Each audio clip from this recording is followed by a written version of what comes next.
photo credit Marcelo EndelliGettyIt. It's a funny thing, talking about what an athlete deserves. Sports are the ultimate results-oriented business, where no matter how much you love your mother or how kind and considerate you are to lovers and waiters, or even how well you played in any given game, if the final whistle blows and you look up at the scoreboard and the other team has more points than yours, then they get the trophy and you go home with nothing, and that's that. But it's hard to feel like any athlete deserves anything more than Lionel Messi deserves to win the World Cup.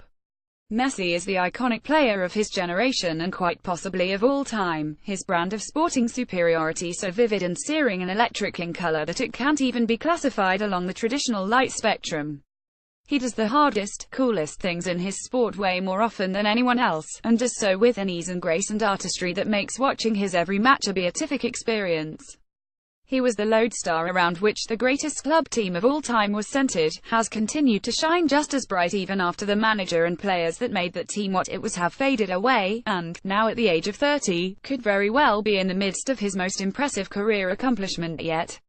On top of all that, he has become this legendary player after leaving his motherland as a boy, giving his entire heart and soul to his country in search of validation and acceptance from his skeptical countrymen, only to repeatedly come up just short in agonizing fashion, receiving only ridicule and distrust from many fellow Argentines in response.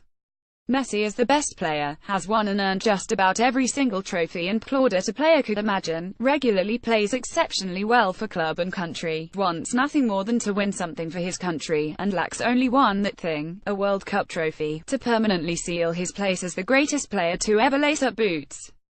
This is what it means to say Messi deserves to win a World Cup, in every sense of the word. And yet, on the doorstep of what will probably be the last World Cup of his prime, an idea founded on the premise that even Lionel Messi won't still be Lionel Messi as a 35-year-old in 2022, which is just about the safest supposition imaginable when dealing with mere humans but could plausibly prove erroneous in regards to this alien. Messi not only looks very unlikely to win next summer's World Cup in Russia, there's a terrifyingly large chance Argentina won't even make it there. That's right, if World Cup qualifying ended today, one of the 5 historically strongest international teams in the world would find themselves outside the tournament after yet another dismal showing yesterday in a game they should have won easily. This is both a tragedy and a travesty, and despite Argentina's historical place in world soccer and their current embarrassment of attacking riches, it still looks like Messi is in a one-man fight to save Argentina and his legacy. Argentina's match against Peru was typical of so many Argentina matches in the Messi era. It involved Messi dropping deep to pick up the ball, Messi either running through the entire defense or otherwise bypassing the defense with a cutting pass, and then Messi shooting as setting up his teammates to shoot, only for them to fail.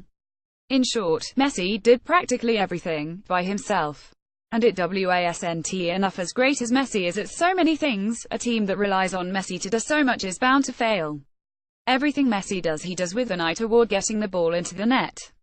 This is of course a good thing in general, but asking such an attack-minded player to not only be the team's final third creator and finisher but also the player who transitions play from defense to midfield and midfield to attack seriously, watch the video above and note how often there are about 5 or 6 Argentine players ahead of him, at times forced to drop so deep in order to advance the ball to where it needs to go that he picks up the ball just in front of his own central defenders will only create a team that's easy to stymie, totally dependent as it is on a single player, a team that has no fluidity, a shared sense of involvement, and ultimately a team that wastes the talents of its deadliest weapon. Messi individually had a pretty good game last night. He took 2 shots, one of which hit the post. He succeeded in 7 of his 12 dribble attempts, and created 6 shots for his teammates.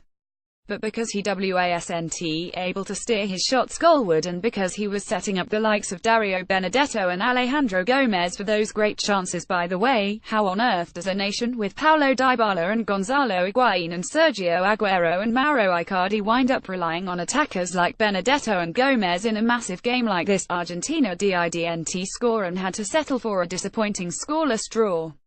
It would be easier to blame Messi for his team's shortcomings. You can already hear the Cristiano Ronaldo fanboys starting up with something like haha typical selfish Messi, so insistent on doing everything by himself that he gums up the team dynamic of what should be a really good team, if it weren't so clear that he is the only Argentine who tries to do anything at all, and how much worse Argentina have looked when Messi wasn't playing.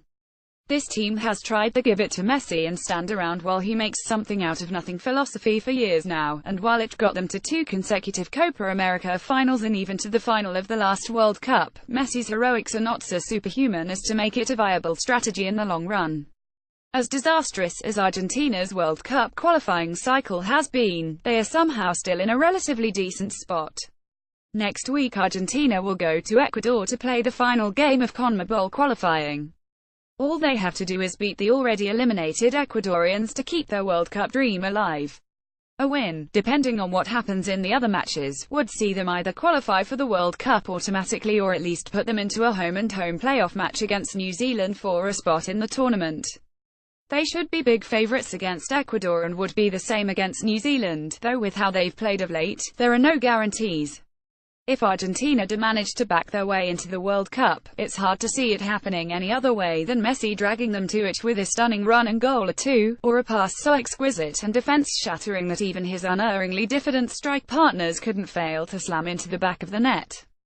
In light of everything Messi has already done in his career and what he continues to do for Barcelona and for Argentina, getting to Russia next summer would be the very least he deserves. Whether he gets that and even more by leading the Albiceleste to a shocking title run while there, or if instead Argentina don't even qualify and he's forced to watch from home as lesser players in better setups fight for the single most coveted trophy in all of sports, ultimately, depressingly, it probably won't have much to do with Messi's own merits. Their universe is unfair, and sports are no exception.